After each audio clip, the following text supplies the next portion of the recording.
Good evening, namaste. I was asked on one of the videos if I could do a little bit about some realized masters that have been in this century. So I'd like to put out a little bit of the ones that I know of. Okay. Of course, there's Sri Ramana Maharishi. Okay. He was absolutely, beyond a shadow of a doubt, a realized master. Of course, he never wanted to be a guru, but there were those that came. There was one that they said did get realization by being around him. I can't remember his name, but he is in Arunachala now, and he has a female devotee. Maybe his name will pop in later, but I don't remember it as far as right this second. So definitely. Then there was, they said, Sri Ramakrishna. Now, Ramakrishna is an interesting one. He was taught by Tota Puri. Was it Totapuri? Totapuri. Anyway, he came to him, and Ramakrishna was a very good devotee in the Kali Mandir. And Totapuri came to him and wanted to give him the wisdom of Advaita to break through where he was at in Dvaita. But what happened was, in the end, Ramakrishna, even though he got the taste of Advaita, he went back and rerouted into persona because he said he wanted he wanted the taste of sugar not to be the sugar. So, even though they say he's realized, he really went back into persona and that divisionary realm because he wanted to have that continued relationship with a persona of Kali and have that devotee God relationship rather than going the full way to realization. So that's what happened with Ramakrishna. Okay, so let's continue forward. Let's see who else I can have. Oh, another one. Well, let me see. What's his name? Krishnamurti. Krishnamurti, again, was one that entered realization. Unfortunately, he tried to get people to realization logically, through logical discussion. Never happened. Nobody that was ever with Krishnamurti ever entered realization.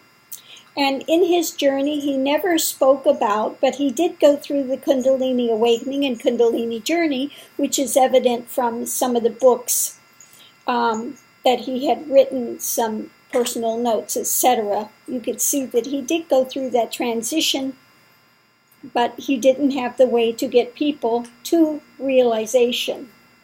Okay, it's one thing to enter realization, it's another one to try to give people guidance, open doors, give them ways and means for them to go forward in their own lives. Okay, so that's difficult.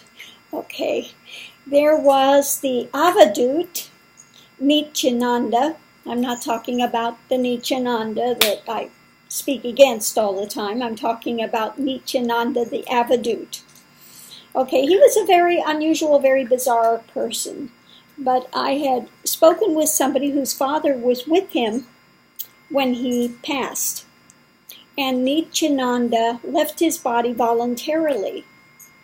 He said, I'm not staying here. I don't even have one disciple, not one that's coming that's not after something for themselves. That's all they want. They don't want realization. Okay, so he left the form. Now, one of the people that was coming to him was Muktananda. Okay. And Nithyananda told Muktananda, just go away and go practice over there. Okay. He never authorized Muktananda. Muktananda was a self-proclaimed, again, guru. Okay. Nithyananda absolutely told him, go out there, out in the wilderness, and practice. That was his advice to Muktananda, but we know what happened. And then when Muktananda, he was not completed. He was in the midst of the journey. Yes, he had Kundalini awakened. Yes, he could awaken Kundalini in others, but he was not a completed master.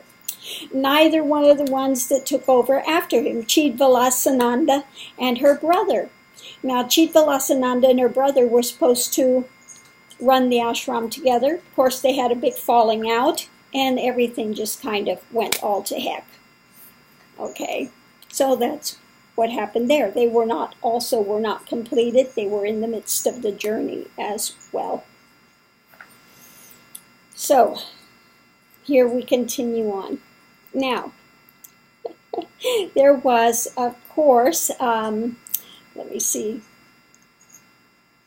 I'm not great with names. They escape. Once in a while they come through, but what's the other one? There's another one in India, very well known. He led a he was a householder. He sold cigarettes, and he was very tough on people. Everything fell away. He was absolutely realized, but again, didn't really act like a guru. He more, when people came, he would talk with them about what Advaita is and isn't. But the name is escaping now. Starts with an N. But there is one that I want to speak of today, which is very clearly realized, but you don't hear anything about him. Now, I don't know if he's still alive or not. More than likely, he's not at this point. But I'm going to read an interview, and this interview really is telling. The interview was done by Andrew Cohen when he was doing the magazine What is Enlightenment, and you can clearly see the person he is interviewing is enlightened, but Andrew Cohen is absolutely not. Andrew Cohen is totally lost in the interview, and it winds up that Ajja, instead of being interviewed by Andrew Cohen, winds up interviewing Andrew Cohen. So I thought this is a great interview, and I want to get it recorded before it gets lost. But the person he was interviewing, now of course I've just lost the page that I need for that. Here it is. The name of the person he was interviewing was Ajja Bhagavan Rabbi Nithyanandam. Okay, Ajja Bhagavan Rabbi Nithyanandam. Okay, not somebody that you hear of, not somebody that I had known of. But the minute you read this, there is absolutely no doubt that he is a realized master. Okay, so I'm going to go ahead and read this, and I hope you enjoy it, and you can see the difference in this as we go along. Between the realized master and the one that thinks they're realized, but is most definitely nowhere near that point. Okay, Ajja says, first we should introduce ourselves so there will be mutual understanding and harmony. After that, our conversation can begin. Only then will there be usefulness in this conversation. Otherwise, words are mere words. The other day when we met, you described your experience of awakening, but the others here have not heard it. So could you please describe it again? So as you see, even from the beginning, Ajja is going to be interviewing Andrew Cohen. So Andrew Cohen says, I was 16 years old. Ajja says, who was 16 years old? Andrew Cohen, the individual, the young man who was convinced that there was a problem, that there was something wrong. Ajja says, you can continue. Andrew Cohen says, suddenly the doors of perception opened. It seemed like the walls in the room had disappeared, and suddenly there was infinite space. And this infinite space was full of energy. And this energy was conscious. It was aware of itself. Ajja says, and what you are now, is it that awareness itself? Andrew Cohen says, yes. Ajja says, so it's not this body that you refer to as I. The awareness you experienced at that time, is that the I you feel now also? Andrew Cohen says, yes, it's the same. Ajja says, it's not this body. Andrew Cohen says, there's only one I. Ajja goes, what happened after that? Andrew Cohen says, then what happened was that I realized that this energy, which was aware of itself, was intelligent. There was intelligence. And the nature of it was love, unbearable love, excruciating love. And it also became apparent that everything that existed in the manifest universe was of the same substance, which was this consciousness. And in it, that it became apparent that every point in space was exactly the same point as every other. For example, now we're here in this room. We just came from Prashanti. Before that, I was in Europe. Before that, I was in America.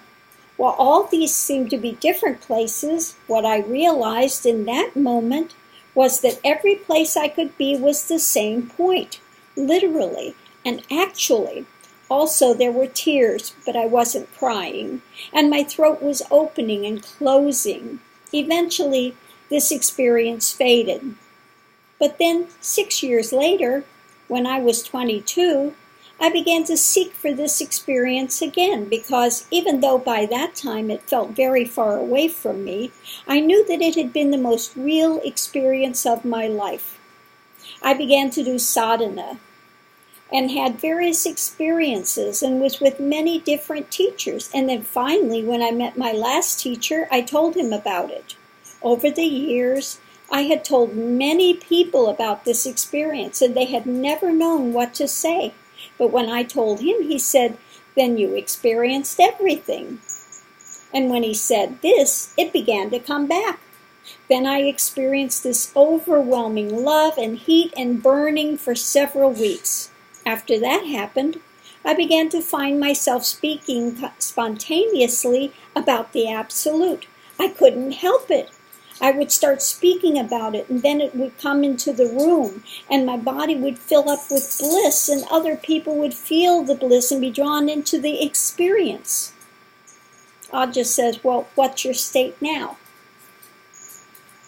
Andrew Cohen says, well, that's what my experience is now. It happens when I'm teaching, when I'm speaking about the Absolute. Then this experience comes. And when I stop speaking about it, then I go back into a more ordinary state. But the difference now is that I have no doubt. Preconceptualization and doubt are gone. And this love that I met at that time is my whole life. Ajja says, in the beginning, the I was a constricted I. Later, it started becoming expanded.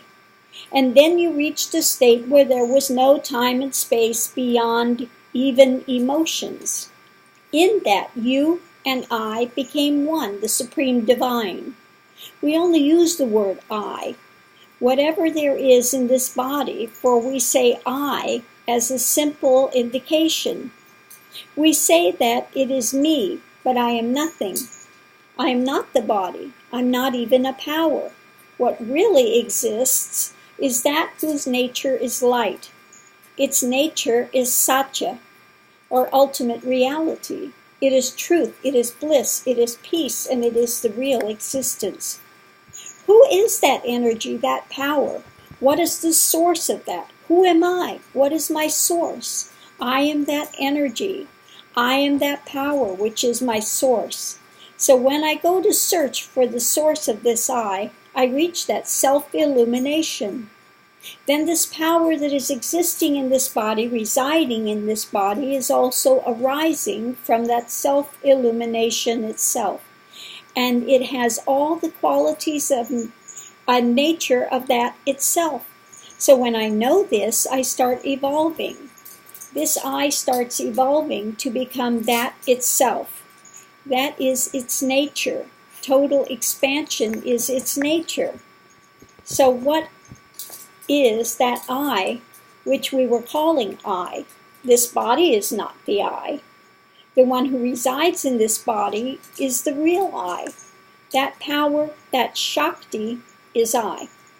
When one goes into that self-illumined state and recognizes it as his own true nature, he also finds that it has endowed him with the qualities of illumination, expansion, compassion. The individual self has become one with that. Whatever he sees around him, where does it come from? It's evident that it always comes from within. In every instant, it seems to just come springing up from within. To a realized soul, that's how the whole world looks around us. Everything has come out of that I.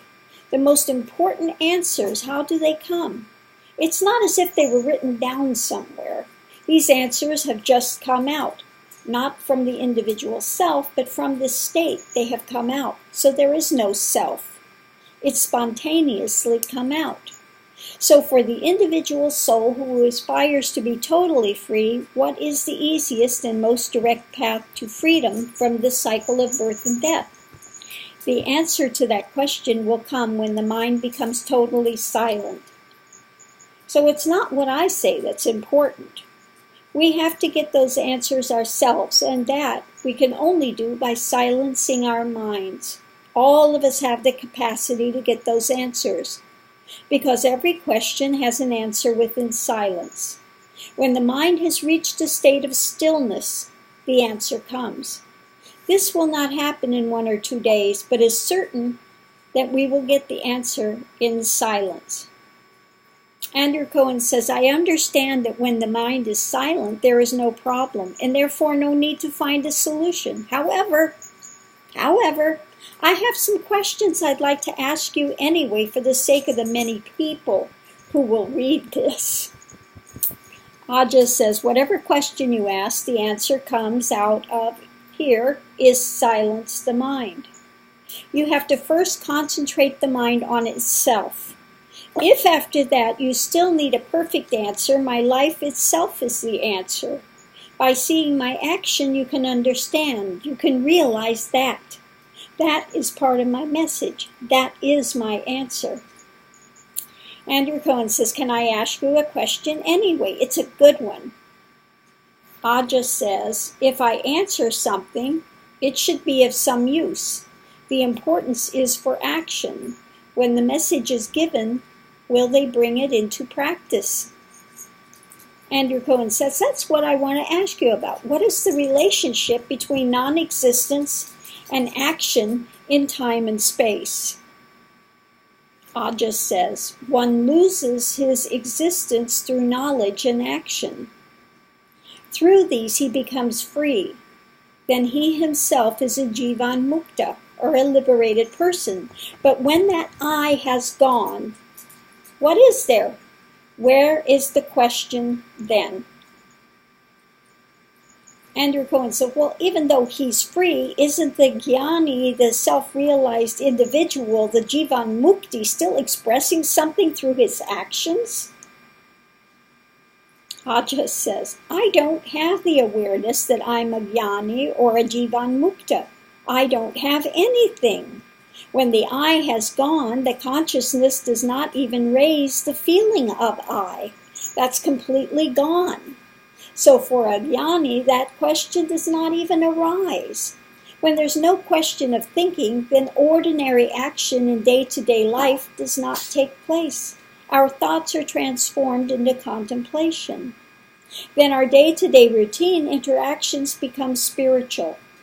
In that, the regular routine itself becomes spiritual life. That itself is yogic life. That itself is divine life. Andrew Cohen says, "There's a mystery that I'm infatuated with.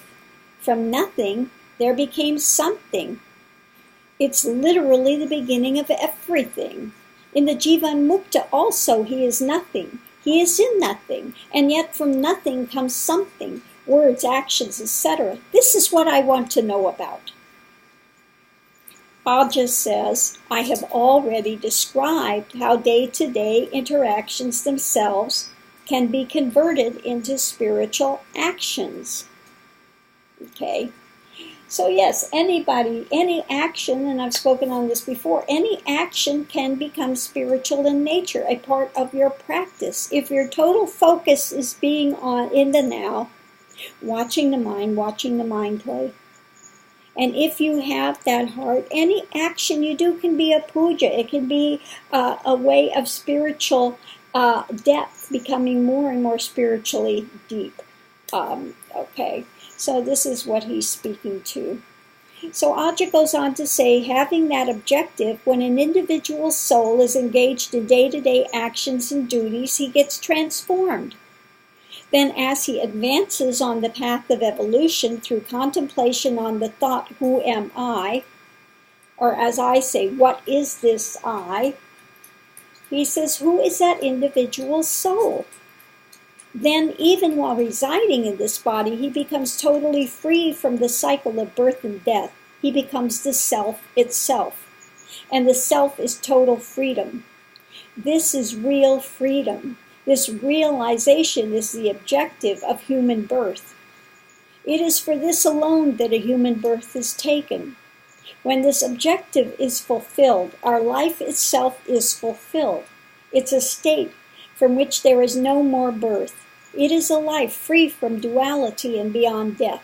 This is applicable everywhere in the entire world. This is the truth for the whole of humanity.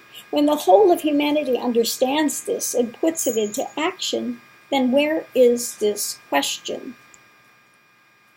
Andrew Cohen goes, then there will be no difference between birth and death? Ajja says, yes, only when there is birth can there be death. Where is birth in this? We think, I am this body. All the sense objects that are related to the body are mine. With such a constricted feeling, when a person is involved in action and is experiencing the joys and sorrows that are resulting from such action, again and again he will take birth in this world. So his lives continue according to his actions. This is the secret of birth, life, and death. But when the individual self is freed from the bondage of action and also the bondage of this body, then he becomes one with the Supreme Self, which is his original nature. He becomes the Supreme Self itself. When the individual, through contemplation of the question, who am I, or as I say, what is this I, becomes free from karma, he evolves. He becomes the self-luminous Supreme. That itself is self.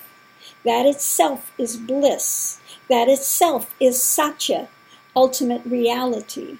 That itself is life. That itself is self-realization. So, self-realization is for the good of the whole.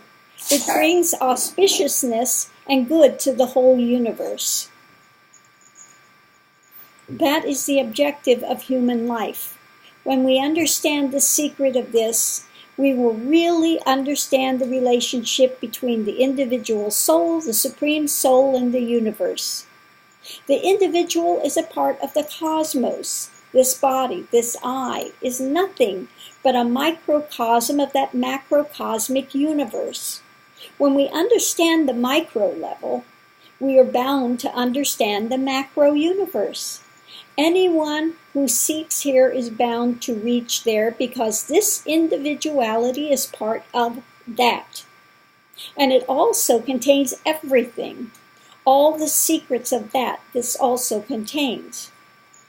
Through the study of the individual or even the atom, the basis of the whole universe can be understood.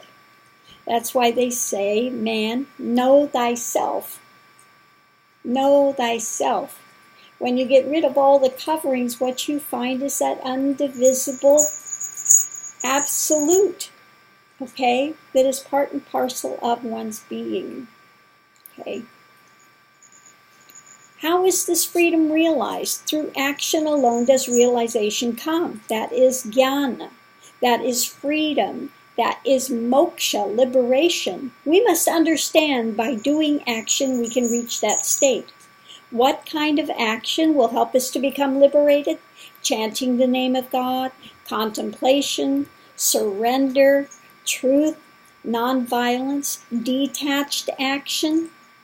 One who during his lifetime can translate the knowledge of self into action, that one deserves to realize that supreme blissful state.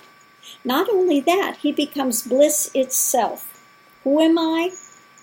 What is the secret of my life, my birth? Understanding this, realizing through his search, even when he is engaged in actions and duties, he attains his original nature, which is bliss. So it is through action that he becomes transformed. So like I said, the path is 24/7. When you start on this, like the Bible says, don't look back. If you look back, you're not fit for it. 24/7, one's goal and attention is to the path. Okay. Andrew Cohen says, when you speak about karma yoga or detached action, you're referring specifically to spiritual practice or to any form of detached action. Ajja says, any action which is done as a duty without the expectation of a result. Any action, if you do it without expectation and selfishness, is transformed into duty. This leads you to a state where there are no emotions. One is doing, but he is not doing. There is no feeling that I am doing something. What happened to that I? This evolution is step by step. It doesn't happen all of a sudden. It has to pass through various stages. However, even the most elementary state of bliss is bliss itself. The nature of bliss is bliss itself. Bliss itself is the nature of bliss. Bliss is bliss itself. Bliss is bliss. The bliss is eternal reality. This bliss is eternal truth. That bliss, which is eternal reality, that is the eternal bliss, that is the supreme bliss. This is the Brahmanic absolute bliss. And that itself is Anand, spiritual bliss. There is nothing there, no state. Experience and words cannot reach there. What does it say? Experience and words cannot reach there. Okay. The actual nature of the individual self is this bliss itself. And the easiest and shortest path is to always dwell in that sahaj or natural state that is our original nature. The question may arise, where is this bliss? That bliss is here and now, ever present. When this jivatma, or the individual soul, is dropped, that bliss is there, already existing. The individual soul has the bondage of action, but the Supreme doesn't have that. There's not even birth for the self. So let us go beyond this dualistic world of action. Let us evolve and reach the Paramatma, or the Supreme Self. For all this, meditation is the starting point. In the beginning, you should sit. You should have that internal preparation. One has to discipline oneself. But it's not enough only to sit. It's not merely that the body must sit. Your mind must also sit. The mind should not be wandering. Unless the mind is controlled, there's no meditation. The wandering mind itself is the world. Let me repeat that again. The wandering of the mind itself is the world. This is what I've said. When you go into words, this is why those that speak do not know, those that know do not speak, because all words create action, create the manifest world. Okay. Andrew Cohen says, yes, the mind is the world. Okay. Ajja says, so in the beginning, the mind should become still. The mind is wandering. That must stop. Through meditation, the mind turns inward, and this should happen not only in meditation, but also in the midst of action. Nothing that we take to be real in this world actually is. When this world becomes unreal to you, then the true reality reveals itself. That is the beginning. In that we realize that there is no death, there is no life, there is only existence. At one point or another, we all have to die. But I do not mean the death of this body. There is another kind of death, a death from which there is no rebirth. When the one who keeps coming back for reincarnation, when that one dies, that is the real death, as in my case, where all experiences have passed. Now here in this state, there is nothing. Okay. Andrew Cohen says, when you say there is nothing here, do you mean you have no experience right now? You seem to be expressing a great deal. So as you see, Andrew Cohen has no idea what he's talking about. Andrew Cohen's experience comes when he starts speaking of it. Then he manufactures this thing of what Advaita is, and I have this oneness experience. So when he's speaking, he's going into oneness, an experience that comes and goes. Realization does not come and go. It's there, and it's permanent, and it's unchanging. So let's continue forward with this. Ajja says, whose experience? Words are coming, it's true. Through this vehicle, some unknown force is acting, some power is working, using this body as an instrument. It's not this body that's speaking. There's a power that's inspiring this body, intellect and mind. In each one of us, the same thing is happening, but we often say, I am speaking. Here, that is not happening. Words are just coming out. That is the difference. I don't say I speak. Okay? So this is what I was trying to convey before. It's spontaneous. The actions that happen after realization are spontaneous action. There is not an I that's contemplating what it's going to say, what it's going to do. The action is spontaneous in nature. It comes, it goes. But looking within, there is no persona that is doing it. Okay, very hard to explain to minds that are in trying to construct some image of what's taking place. Okay. Andrew Cohen says, in my own experience, the relationship between the state of bliss in which there is no I and perfect action in the world of time and space seems to be very mysterious.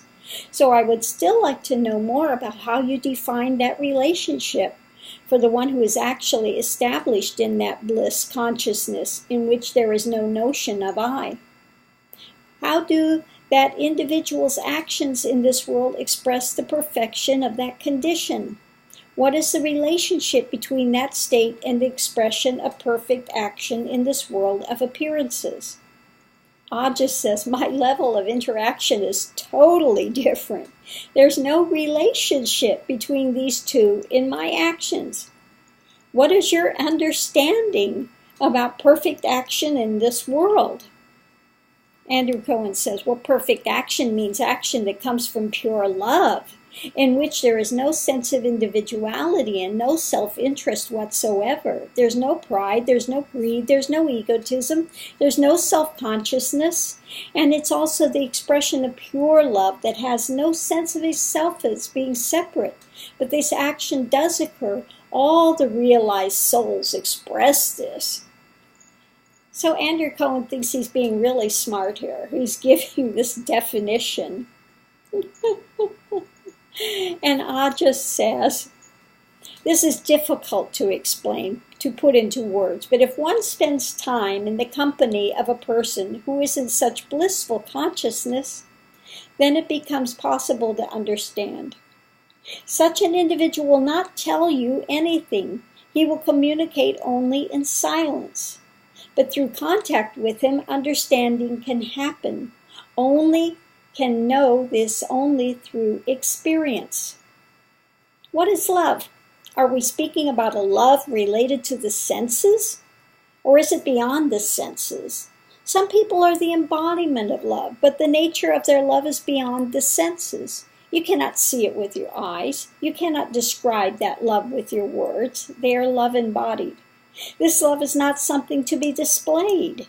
It's their original nature. It's not something they merely express. It's their nature always. Andrew Cohen says, well, it's who they are. Ajja says they exist in this world, but they are not. They are and they are not. That is what self-illumination is. That itself is Atman, the self. That itself is bliss. That itself is truth. That itself is life. Which life is it? Is not worldly life. It's a life beyond duality and beyond death. Andrew Cohen says, well, how they are, then, is the answer to the question. How they are is the answer to the question of what the relationship is between nothing and something. Ajja says, these things are beyond description. This we cannot explain. This can only be seen and understood. It's not because they have something to say that they speak. It's not possible to describe bliss. When you're blissful, it's an experience, but there is no one there to speak. Words come out, but between the words that come out and that ultimate reality, there is no relationship. The real state and the words that describe it are not related. That exists only as itself. The words show that. They manifest that. But they are not that. The existence of that supreme is indicated by the word I, only for the sake of interaction in the world, for the sake of the world, but not for the sake of that. My experience is of the universal soul only, which is energy, light, and power. The self-luminous, supreme, universal. It's come for evolution, and it has evolved. Universal light comes for evolution, and it evolves. Okay, I call it the light beyond lights. Okay, the light beyond lights. It's something, when you think of light, it's something even much more, I don't want to say concrete, but it has a different value than what the mind will consider as light. Andrew Cohen says the light evolves. Ajja says light and power came, but now only light remains in the evolved form. There is no power. That's why I call it the light beyond lights. The indweller of this physical body is the soul, which nothing but self-luminous light and power, and in evolution the power dissolves, leaving only light. Okay. Andrew Cohen says, can you say that again? And this is why I say in the end, when realization takes place, eventually the kriyas and all those automatic motions of the body, the things that have come with kundalini, that motion stops, it ends. It ends in this stability, okay, the stable is, of that light beyond lights. Okay. Ajja says the indweller of the body is a universal power and light. In the process of evolution, the power dissolves, the light remains. But the truth of this cannot really be communicated, only through contact. By being in the proximity of a realized soul can one understand. This is one of those questions, the answer to which can only be discovered when you search for it in silence. Otherwise, it becomes mere lecture from which none of us will benefit. Andrew Cohen says, I understand the most important answer cannot be given in words, that it can only be found by the individual in silence, and yet it is my experience that by asking these kinds of questions, sometimes magical and extraordinary things can happen. Ajja says, even if the truth comes out, or if, as you say, magical, miraculous things occur when words come out, they're still nothing but words. Andrew Cohen says, but the words coming from a jnani have the power to enlighten. Ajja says, that is about the jnani. But where are the jnanis? Who is a jnani? And who is it that recognizes the jnani? Andrew Cohen says the jnani and the one who recognizes the jnani are one and the same. Ajja says, is that your experience? Andrew Cohen says, yes. Ajja says, I do not deny that experience, but a jnani will never have the experience that I am a jnani. He is simply what he is. It's his original state. If an unnatural state comes, he will be amazed. That is the original natural state for a jnani. There is only bliss. There is no one to experience that bliss. The person who sees has gone. That is evolution. So what is, in that case, is a state which is not a state. This is the original state of every individual, which is what I call it, the pre-birthright. Okay? He said, but one must be ready to go to that original state. Andrew Cohen says, one of your disciples told me when you get to know people more intimately, you can see their past lives. Is this true? Ajja says, I'm not an astrologer. I don't read anyone's mind. This is contradictory for spirituality. Liberation should happen in this life itself.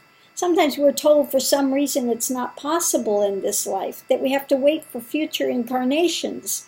But we don't know if this is true or not, so here and now we should become free. Andrew Cohen says, I agree with you. And my question is based only on what I've heard from other people here. I personally feel that this kind of thing is a complete waste of time, and also it's the opposite direction one should be looking in if one wants to be free. If one wants to be free, one wants to know the self. One is when there is no time and no history. Finding out about past lives could never tell you anything about that which never happened. Ajja says, yes, let us know about this life. In knowing this, you know everything you need to know. Now we are here. It's now about this. Why should we go back? There's no future and no past. We have come here. We are here. What is this? Who are we? Who am I? Who is the one who has come? That which has come is self-luminous power with light. This itself is the foundation. There are engineers who build the building, but we must look only at the foundation. We are concerned only with the foundation. Who am I? This inquiry is the foundation. When you go in search of that, it is possible to find the answer to every question on this earth. When you go in search of who am I, you will reach a state where there is nothing. I means the state where nothing is there. It's over. No sadhana is required for this. Only search. Andrew Cohen goes, direct search? Ajja says, yes, direct search. When the seeker goes in search of that, the seeker is no more. That state is Atman, which is bliss, which is self-luminous, and which is silence. Until then, ego is there. Then it's not. It sometimes happens in life that due to some incident, there is total transformation. In many people's lives, due to one incident, there is total transformation. It is in the biographies of all the great saints of southern India. Valmiki, Tulsidas, Ramana Maharishi, J. Krishnamurti, According to their karma, due to small incidents, they changed. Through all these stories, there is one thread. In my case, for example, there was pain for 6 months, then no pain. Then contemplation began. Worry became contemplation. Untruth became truth. Darkness became light. As with fruit, when it's unripe, it's bitter. When it becomes ripe, it is sweet. But that sweetness was always there. That bitterness is transformed into sweetness. So worry should become contemplation. For that reason alone, we should give importance to thoughts. We should not get agitated or lost when we get worries or problems. We should experience them, then there is an explosion. Andrew Cohen says, do you mean we must face them completely? Ajja says, yes, experience that. And how should the mind be when you experience that? During that time, the mind should be focused. The mind should contemplate on that. When the mind is fixed on that, then, Andrew Cohen says, you mean there should be no resistance to experience? Ajja says, no resistance. In this way, the same mind that experiences everything else now goes to contemplation. Beyond that, there is no mind at all. So mind itself is both the cause of bondage and the means to liberation. Let me say that again. The mind itself is both the cause of bondage and the means to liberation. This world is nothing but the roar of mind. When the works of mind are over, there is no mind. Then all desires are gone. Desires which the mind imagines. Everything's imagined, all of it that is mind. So the mind has to withdraw. All desire should go. Even if one desire is there, you cannot take the mind inward. The mind should go into the heart and begin the search. Who am I? Who am I? Or as I say, what is this I? What is this I? I'm here in this body. Who am I? Okay. What is this I that is in this body? We should start the search like that. When you're in the search, in that the mind is gone. We are afraid to touch that place, but the mind must be totally gone. Give it up. Andrew Cohen says, you said earlier that this is universally applicable and true for the whole of humanity. Ajja says, yes. This is a question for the whole of humanity, the whole of mankind. We need freedom.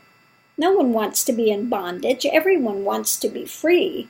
My message for the whole universe is not only that one should get free, others also should become free. The whole world should become free. That is my message. What is the path to freedom? If you have a clear picture of the experiences I've had during my lifetime, joys and sorrows, triumphs, miseries, honor, dishonor, and how I reacted to these, that can help you to find your own way. How I faced those experiences, how I walked in my life, how I accepted death, how action was performed, and how transformation has come. My whole life, once understood, gives a clear picture of the way. When we have understood all these things, then we have to bring that understanding into our practice. Then we become free. If one individual is liberated in this way, then the mission of my life has been fulfilled. That is why I'm giving these statements, so that it will be helpful for the public. That's why I have agreed to this interview. Otherwise, I would remain in total silence. The total picture is the integrated evolution of the individual and that power. When we become totally free in our action, only then is our birth fruitful. Then our mind is really fulfilled and our life is really fulfilled. Freedom is the goal. Everyone should become free, and all have come to life only for that purpose. That freedom itself is bliss for all, for every individual. Every individual should be released from bondage. If I alone become free, it's not enough to make me happy. Everyone should become like that. Every soul has to become free. I have had a glimpse of that possibility, and if we were all free, that would be true bliss for me. Andrew Cohen says, so this is for the benefit of mankind. Ajja says, yes, this message is for the whole of humanity. When there is purity within, mind, heart, and action should be one. Mind and heart should be pure, and our deeds should be the same. We all have to go beyond thought to that state, which there are no obstacles at all. It is by this true search alone that one becomes a universal soul, and every individual has that capacity. Not just one. Every individual has the capacity to become that. I'm not in mind at all. I'm in a state beyond all thoughts and emotions. I'm speaking, but I don't know anything. I don't think.